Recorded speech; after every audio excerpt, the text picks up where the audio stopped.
Hi. Uh,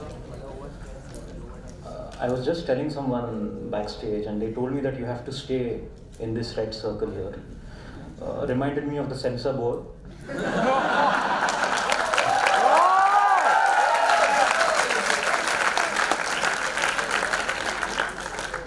The only difference is that while here I'm in the center, while that's where I'm supposed to stand, I'll be in the spotlight. There I have to go outside to be in the spotlight.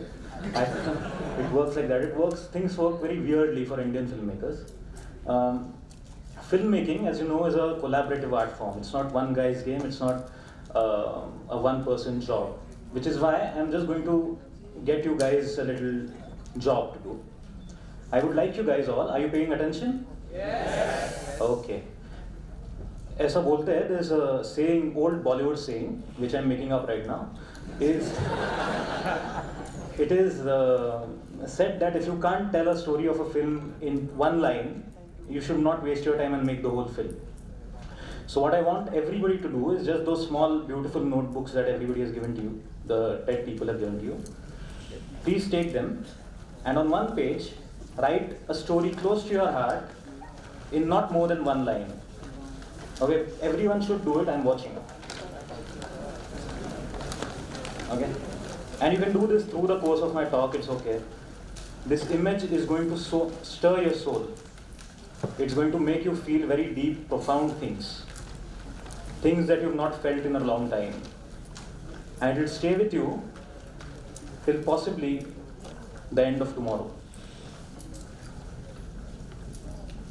That's my dog, Sherlock. So now look at him. He's chilling. He does not know I'm using his photo. Look at his face. His eyes, his paws, destruction, war. I think that's primarily because we've become slave to adjectives. Like this one. Now, I'm going to give you one more assignment. You should feel like a college. Close your eyes. Imagine you're in a movie theater. The smell of popcorn wafts through the AC. You're watching your favorite star's next film. You're sitting there in anticipation. The film rolls. You are willing to suspend your disbelief and get absorbed in the world of the motion pictures. However, is live tweeting. Somebody, like it was pointed out earlier, is making a live Facebook video. So while we are sharing one story, we are completely forgetting that there's one more playing right in front of us. So the question is, are we paying attention? Are we listening carefully? Are we really going into the world of the film that we've paid, I think, $1,000 to watch? What happens is when you're distracted, you end up losing out on the big picture. And then I come back to my point of being locked in adjectives. So adjectives like, the film is in the interval, you look at your boyfriend, girlfriend, loved one sitting next to you, and you can say adjectives like amazing, brilliant, average, waste of time, masterpiece, heartbreaking. These are the commonly used adjectives. I'll tell you why this happens, because we are in a hurry to tell people what we feel while we are watching a film, or while we are reading a book, or while we are listening to a song. We are in a hurry to express. And this rush is why, so that you can share it on your Facebook in the smartest possible way to get the maximum number of likes. In the race of these likes and the rush for sharing things with people, are we losing out on the basic purpose of storytelling? Are we listening? Are we paying attention? Are we absolutely giving our 100% to the story that is being told to us? This rush and this race for likes brings me to my topic, the internal structure of an asteroid. I'm joking.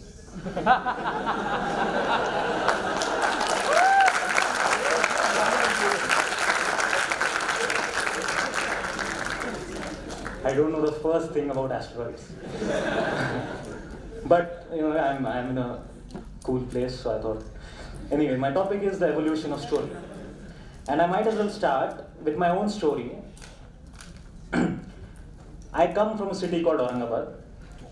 It is best known for a replica of the Taj Mahal. That is how unoriginal it is.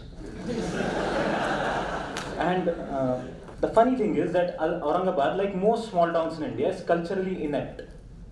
There is no sense of art. There is no sense of classical dance, theatre, poetry, nothing. The only access to art that you have is mainstream Bollywood cinema, which is what I fundamentally grew up on, which is what I love. But before that, my first foray into the world of motion pictures was through a video library. My uncle, he owned a video library. This video library was called Sara Video Library. Now the Sara stood for Santosh Anil, which is my uncle and my father, Rekha and Alka, which is my uncle's wife and my mother. Now, my cousins, my uncle's children, are both called Sarang and Saili. So luckily for them, they are named with an S. So they had a jolly good time pulling my leg, reminding me how my name was not part of this library. I was heartbroken as a kid because I felt extremely left out.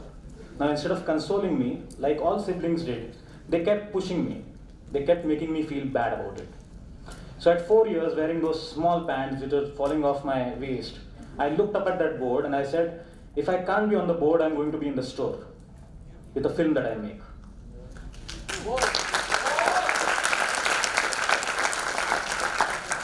right, thank you for the applause, but that was a lie. I was just 4 years old.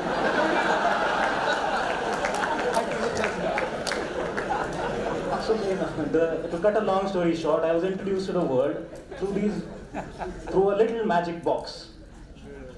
You remember these? They're gone now. Nobody knows where they are. It's a VHS.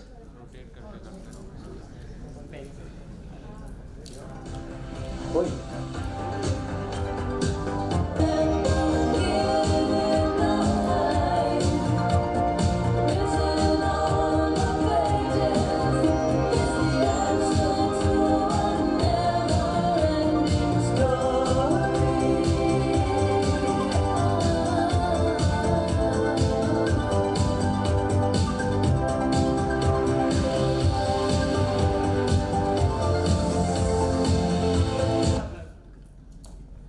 So that was a film which I repeatedly watched with my siblings. I'm sure none of you know about it. That's why I bought a clip.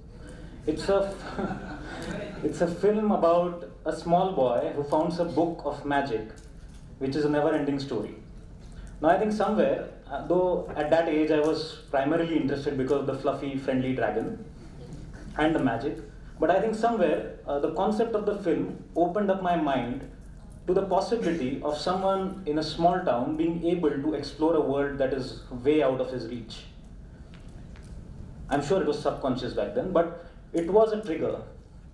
My first theatre experience, as I remember, was watching Subhash Ghai's Ram Lakhan.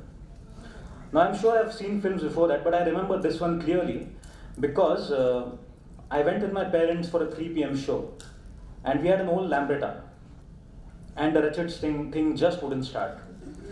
I was very excited to watch. I was a big Anil Kapoor fan back then. I wanted to watch him dance to One Tuka 4. But the scooter didn't start and I was heartbroken. My father tried really hard and he finally got it going. We reached the theatre, but the film had just started. For some reason, that day, I wasn't looking at the screen. Because of the whole ordeal before the film, I kind of started looking behind. Now these were days when there was no national anthem or advertisement before films. Films started on time. Intervals were just 10 minutes long. And so I started watching the film. And my attention went to the stream of light that came from the projector room. I turned back and I could hear the slight whir of the film reel moving with the projector. And right near the glass window of the projector, I could see particles of dust dancing. Almost like they're dancing to the beat of Anil Kapoor on One Tuka 4. It was that day, I think something changed inside me. I knew that day that I was going to be a big pain for my parents. I was engulfed by the magic of motion pictures. I didn't know how a projector worked, or I didn't know the science behind it, but I for sure felt the alchemy of the film burning and creating an image that could stay in front of our eyes. It was beautiful, it was magical, and it changed my life. So in a way, I feel that that old Lambretta, Anil Kapoor, and an old movie theatre were very instrumental in getting me to stand here in front of you as a working filmmaker. It was only poetic justice that I did something about this. This is what I chose to do.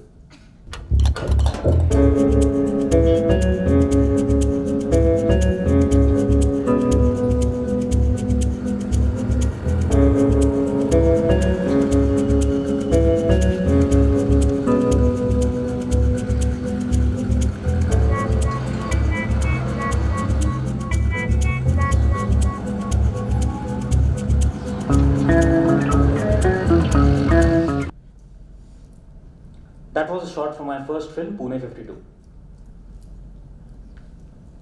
It had my protagonist riding a Lambretta, standing in front of a movie theatre that is screening an Anil Kapoor film. The film was set in 1992. We shot it in 2012, I think.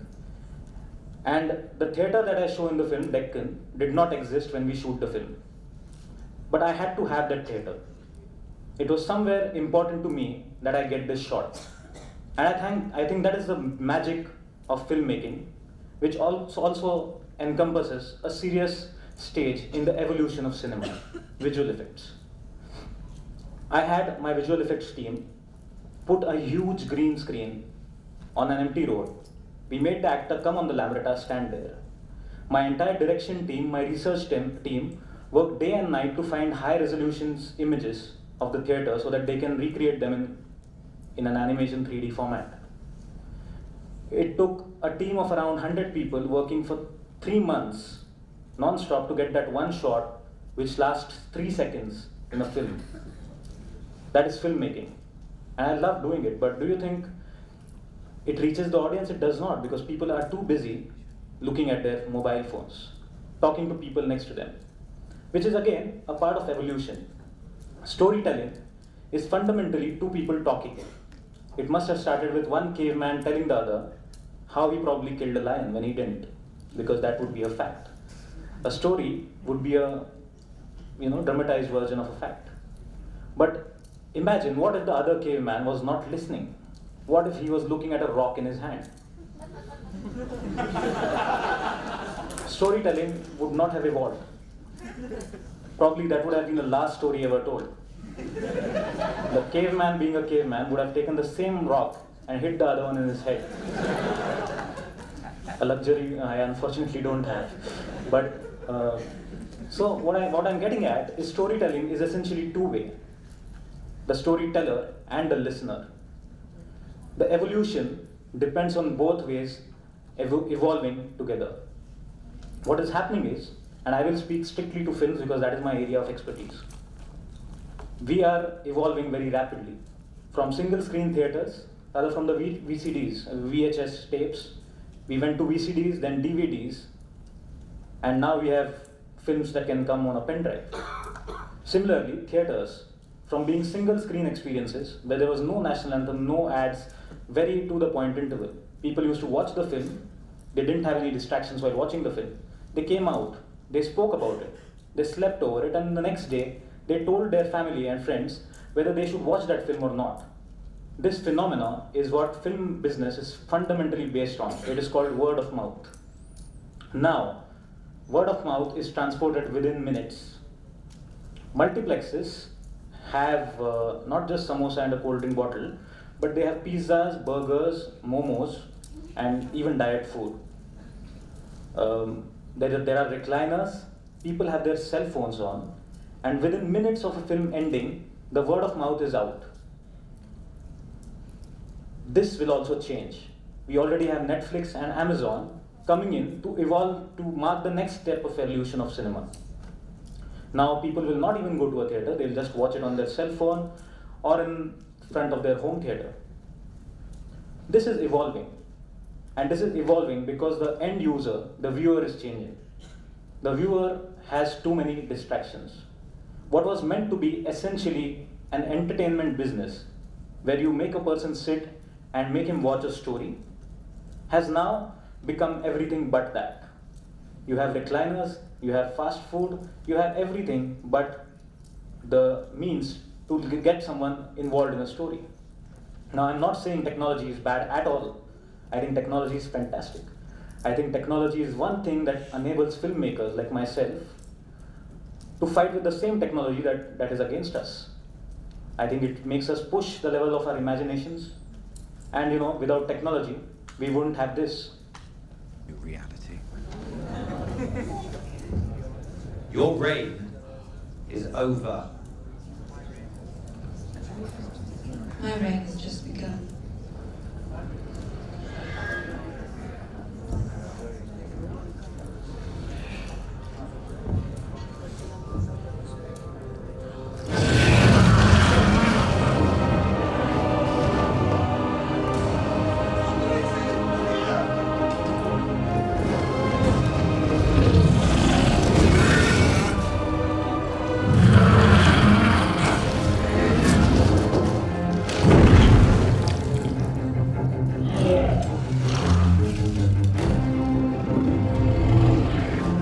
Imagine the same scene with the fluffy dinosaur from the never-ending story. That is what technology does. It just makes things better. It gives us a chance to evolve as filmmakers and storytellers. But this is just about filmmaking. I think we are all storytellers. We all need to evolve. And for that process to be better, I think we should start with listening. I think what we can do is when we go back home and your mom or dad says something to you, the best thing is to keep that phone away. When we go to watch a film, out of respect for the people who are telling this story or working very hard, you can just try putting it on airplane mode. It's not for anybody else's benefit. It is just so that you can absorb from that story. It is so that you can evolve as an audience. Because no story is complete without a listener.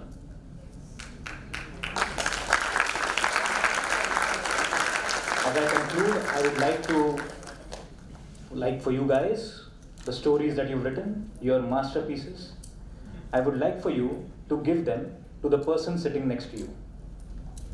Just tear the story from your notebooks and give it to the person next to you. Here, you've just given your story to a complete stranger and you've formed a connection. This connection is the true evolution. This connection is a story, and we are all the storytellers. Thank you. Thank you, Nirma University. Thank you, the TEDx team. Thank you.